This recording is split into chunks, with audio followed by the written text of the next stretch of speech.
Hi!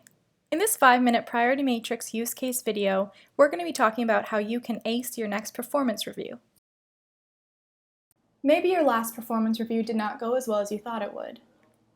Maybe you're worrying that you're stuck with bad performance reviews in the future because you know you already worked as hard as you could have and don't know what else to change. Don't worry, it's still possible to develop more control of the process. Now, do you know what two of the biggest causes of a lower than expected performance review are? The first is focusing on the wrong part of the performance plan, while the second is ineffective documentation of your efforts in the right part.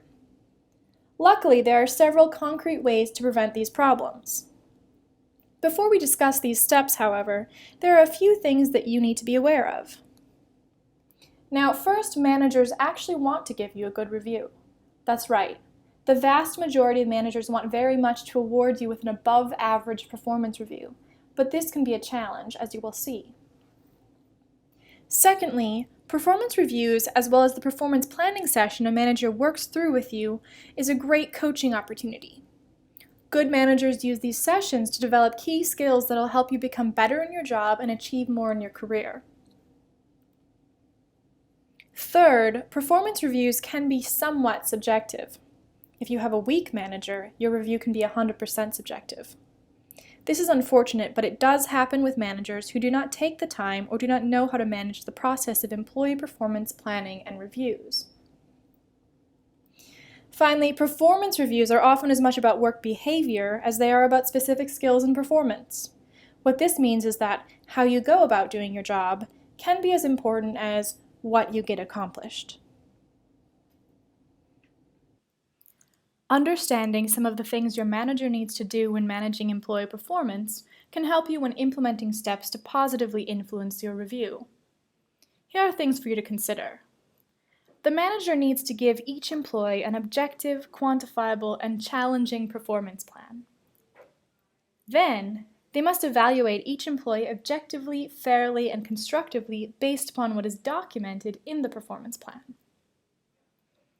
They must also develop each employee's performance and professional abilities while balancing staff performance plans and reviews based upon individual criteria. In addition, all employees should have unique performance plans based upon their situation, which includes many factors such as skills, capabilities, experience, and individual differences. You don't give every employee an outstanding performance review. The simple reason is because all employees are not outstanding. This is especially true if the manager creates challenging objectives for each employee, as should be done. Managers look for people who can get things done and do it in a positive manner. Positive attitude makes a big difference. I want to emphasize this point.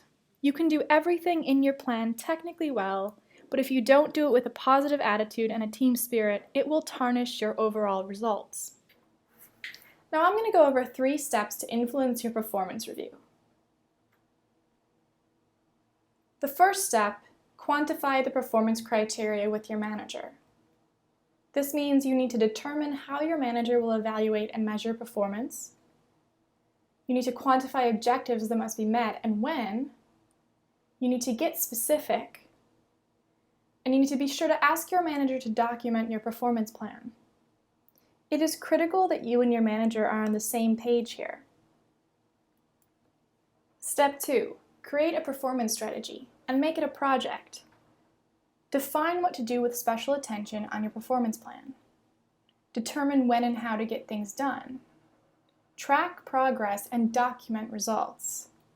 And finally, establish validation milestones with your manager.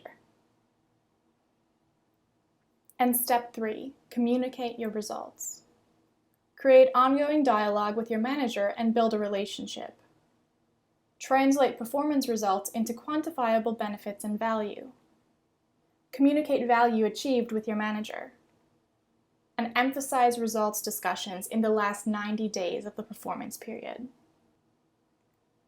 The performance plan template is a great framework for your performance plan project.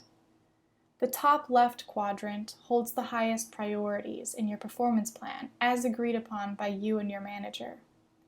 The top right quadrant is where you will document success and positives.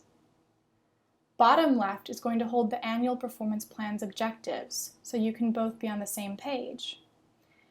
And bottom right quadrant holds resources and ideas to help you in your performance plan. Thanks for watching, and good luck on your next performance review.